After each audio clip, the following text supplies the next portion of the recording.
සුබ දවසක් හැමෝටම. අද අලුත් වීඩියෝ මාලාවක් අරගෙන එන්න තමයි මේ සීලම බලාපොරොත්තු වෙන්නේ.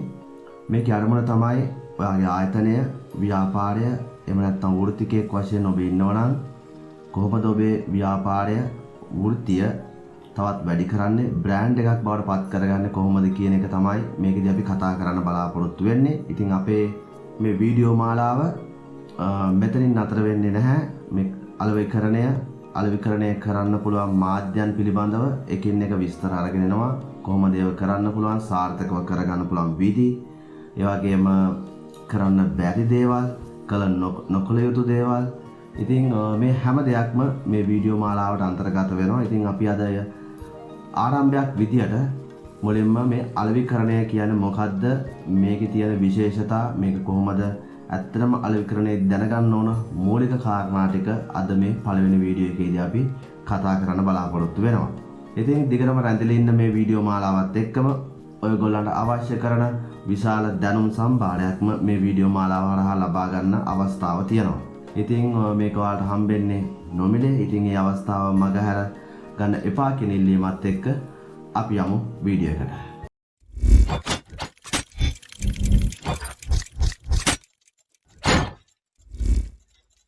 සාමාන්‍යයෙන් ඔබ දකින TV එකක නැත්නම් ඔබ Facebook එකේ YouTube එකේ සැරිසරද්දි දකින ඇඩ්වර්ටයිස්මන්ට් එකක් නන් නෙවෙයි. අලෙවිකරණය කියලා කියන්නේ ඊට එහා ගියපු ලොකු ක්‍රියාවලියක ප්‍රතිඵලයක්. අපි අලෙවිකරණය කියන එක මූලික වශයෙන් සාමාන්‍ය විදිහට හඳුනාගත්තොත් එහෙම යම්කිසි පාරිභෝගිකයෙක්ගේ මූලික අවශ්‍යතාවයන් ටික අපි අඳුරගෙන අපි ඒ ප්‍රශ්නෙට විසඳුමක් නිර්මාණය කළා. අපි භාණ්ඩයක් එහෙම නැත්නම් සේවාවක් මේකෙන් නිර්මාණය කරගෙන ඒ පිළිබඳව පාරිභෝගිකයන් දැනුවත් කරලා ඒක පාරිභෝගිකයන්ට පහසුවෙන් ලබා ගන්න පුළුවන් ක්‍රියාවලියක් නිර්මාණය කළා.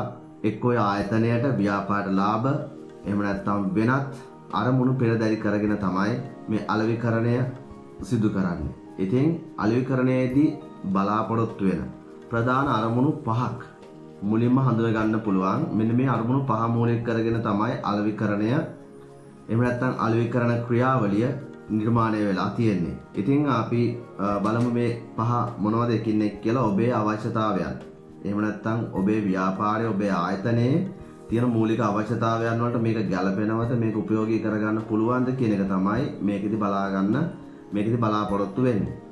පළවෙනි එක තමයි මේ අලෙවිකරණයේදී බලාපොරොත්තු වෙනවා නව පාරිභෝගිකයන් ආකර්ෂණය කරගන්න. ඒ කියන්නේ ඔබේ ව්‍යාපාරයට, ආයතනයට නව පාරිභෝගිකයන්ගේ කැමැත්ත, රුචිකත්වය වර්ධනය කරන්න අලෙවිකරණය භාවිතා කරනවා. ඒ වගේම තමයි පවතින, ඒ කියන්නේ ඔබට දැනටමත් ඉන්න පාරිභෝගිකයන් කොහොමද ඔබ පරිස්සම් කරගන්නේ, නැවතත් ඔවුන් ඔබේ ආයතනයට, ඔබේ ව්‍යාපාරයට, ඔබේ බ්‍රෑන්ඩ් එකත් එක්ක කොහොමද ඔවුන්ව රඳවගන්නේ කියන එක දෙවෙනි කාරණා විදියට දක්වන්න පුළුවන්.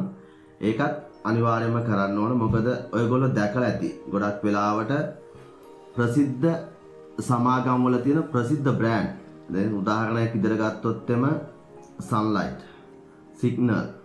ඉතින් මේ වගේ බ්‍රෑන්ඩ් එයාලගේ ප්‍රොඩක්ට් එක හැමදාම ප්‍රොමෝට් කරනවා. එයාලා සාමාන්‍යයෙන් එයාලට තියෙන විකුණුම් ප්‍රතිශතය ඒ විදිහටම තියෙනවා ඇති, ඊට වැඩිත් ඇති. නමුත් එයාලා හැමදෙස්සෙම තමන්ගේ පාරිභෝගිකයන්ට මේක දැනුවත් කරනවා. ඔවුන්ට මේ දැනුවත්භාවය ලබා දෙන්න හැමදෙස්සෙම කටයුතු කරනවා එක එක දේවල් වලින්. එකක් විතරක් නෙමෙයි. සාමාන්‍යයෙන් ඕන් TV කමර්ෂල් එකක් විතරක්ම දාගෙන නිකන් ඉන්නේ නැහැ.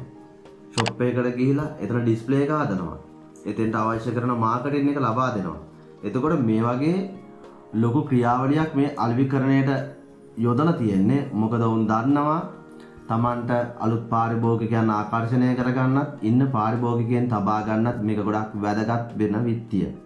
තමන් කොච්චර ලොකු බ්‍රෑන්ඩ් එකක් වුණත් මේ අලෙවිකරණය කියන එක ව්‍යාපාරයේ පුරාවටම තියාගත යුතු දෙයක්. තුන්වෙනි කාරණාව තමයි ශක්තිමත් සන්නාමයක් ගොඩනගා ගන්න එක. ඒ කියන්නේ ව්‍යාපාරයට, මෙව නැත්තම් වෘත්තිකයෙක් නම් වෘත්තිකයෙක්ට ඔබගේ ව්‍යාපාරය, වෘත්තිය ශක්තිමත් සන්නාමයක්, බ්‍රෑන්ඩ් එකක් බවට පත් කරන්න මේ අලෙවිකරණය පාවිච්චි කරනවා. ඉතින් අලෙවිකරණයේ තියෙන තවත් මූලිකම වැදගත්ම කාරණාව තමයි මේ බ්‍රෑන්ඩඩ් කරන එක. ඔබ දැකලා ඇති ගොඩක් වෙලාවට TV කමර්ෂල් වලම ඔවුන් මොන ප්‍රොඩක්ට් එක තමන්ගේ හඳුන්වා දුන්නත් මොන ප්‍රොඩක්ට් එක ප්‍රොමෝට් කරත් ඔවුන් අනිවාර්යයෙන්ම තමන්ගේ බ්‍රෑන්ඩ් එක මොකක්ද කියන එක යටින් ඉඟියක් විදියට ලබා දෙනවා. ඔයාලා දැකලා තියෙන Nestle, එතකොට Hemas, Unilever මේ විදියට තමන්ගේ බ්‍රෑන්ඩ් එක කොච්චර ප්‍රොඩක්ට් ප්‍රමාණයක් තිබුණත්, කොච්චර සර්විස් ප්‍රමාණයක් තිබුණත් ඒ ආයතන අනිවාර්යයෙන්ම තමන්ගේ බ්‍රෑන්ඩ් එක ප්‍රවර්ධනය කරන්න අලෙවි කරන්න බලාපොරොත්තු වෙනවා. මොකද තමන්ගේ බ්‍රෑන්ඩ් එක ප්‍රවර්ධනය කරන තරමට තමන්ගේ ව්‍යාපාරය විසින් නිර්මාණය කරන භාණ්ඩ හා සේවා වලට තියෙන වටිනාකම තවත් වර්ධනය වෙනවා. ඉතින් මේක අනිවාර්යයෙන්ම සැලකිය යුතු කාරණාවක් විදිහට සලකන්න පුළුවන්. ඊළඟ එක තමයි විකුණුම් සහ ලාභ වැඩි කරන එක. තමන්ගේ ව්‍යාපාරයේ තියෙන විකුණුම් ඒ වගේම ලාභාංශ වැඩි කරගන්න නම් අනිවාර්යයෙන්ම මේ අලෙවිකරණය කියන එක මේ මෙතඩ් එක අනිවාර්යයෙන්ම ඔයගොල්ලන්ට පාවිච්චි කරන්න වෙනවා. නැත්නම් සාමාන්‍ය ප්‍රමාණයකට විතරයි ඔයාලට අලෙවිකරණය කරන්න පුළුවන්. ඔයාගේ ව්‍යාපාරයේ හරි ඔයාගේ වෘත්තියේ හරි තම වර්ධනයක් ලබා ගන්න ඒක ප්‍රමාණවත් වෙන්නේ නැහැ. අවසාන එක තමයි තරගකරුවන්ගෙන් ඉදිරියට පැමිණීම.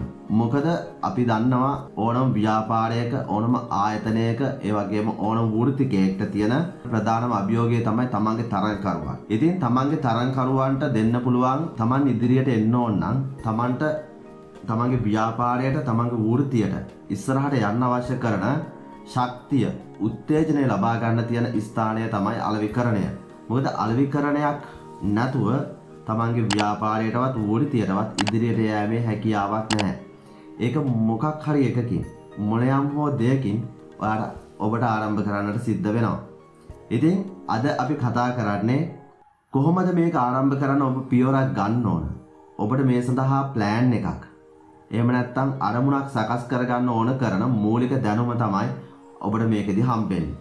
අපි ඊළඟට කතා කරමු මේ අලෙවිකරණයේ ප්‍රධාන අරමුණු ටික අපි දැන් දැනගත්තනේ. අපි ඊළඟට කතා කරමු මේ කොහොමද මේ අලෙවිකරණය නිර්මාණය කරගන්නේ. එහෙම නැත්නම් අලෙවිකරණයට ප්ලෑන් එකක් හදා ගන්න ඕන කරන මූලික දේවල් ටික අපි ඊළඟ එකෙන් කතා කරමු.